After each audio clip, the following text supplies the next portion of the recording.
femme politique et entrepreneur, Grace Bikoni Koumaï a été arrêtée hier, vendredi 6 juin 2025, alors qu'elle manifestait pacifiquement, aux côtés de plusieurs jeunes engagés. Par ces quelques mots, je tiens à rendre hommage à cette battante, cette femme de cœur et d'action. J'ai fait la connaissance de Grace lorsqu'elle était membre du bureau de l'association des sages-femmes. Très impliquée dans les préparatifs du congrès de l'association, son dynamisme et sa vivacité m'ont immédiatement marqué. C'est à cette époque que nous avons noué des liens d'amitié.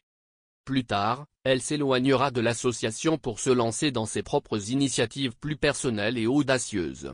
La fille de Jerry, comme j'aime l'appeler, elle crée sa propre structure avec un mot d'ordre, faire autrement l'accouchement, qui est aussi le nom de son association. Elle y milite activement contre les violences obstétricales et gynécologiques, en particulier lors des consultations prénatales et des accouchements.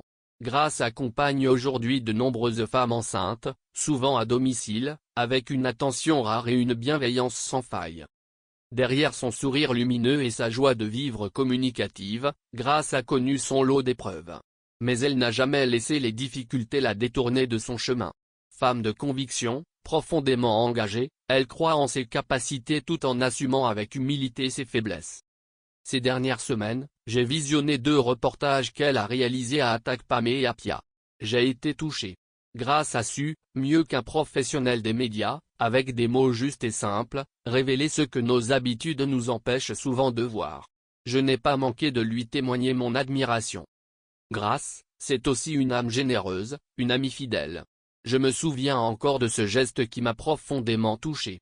Lorsque j'ai été agressé et que mon matériel de travail a été confisqué à la rencontre du député sénégalais Guy Marius Sagna, elle a été l'une des rares à réagir immédiatement. Le lendemain, elle est venue me voir au bureau, avec l'un de ses téléphones en main. « Albert, prends ça, en attendant de trouver les moyens de t'en acheter un autre », m'a-t-elle dit.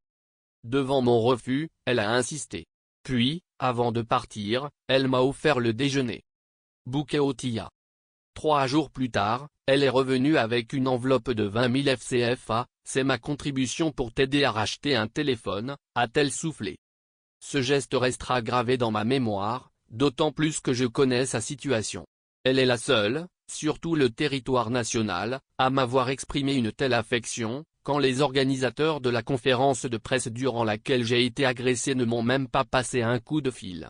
Pire, la DMP a rayé mon nom de la liste des journalistes agressés, au motif que je les critique.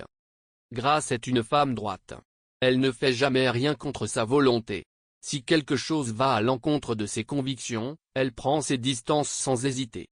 Comme elle, celles et ceux qui ont été arrêtés ne sont ni des fauteurs de troubles ni des déséquilibrés, contrairement à ce qu'on tente de faire croire. Parmi eux se trouvent des jeunes médecins, sages-femmes, pharmaciens, étudiants, vidéastes. Tous nourrissent de véritables ambitions pour leur pays. Ils ne sont pas fous. Ils veulent simplement croire que leur pays peut leur offrir l'opportunité de le servir. Ces jeunes, pleins d'avenir, n'ont rien à faire en prison. Ne brisez pas leur vie. Donnons-leur l'espoir de continuer à croire en ce pays. Libérez-les.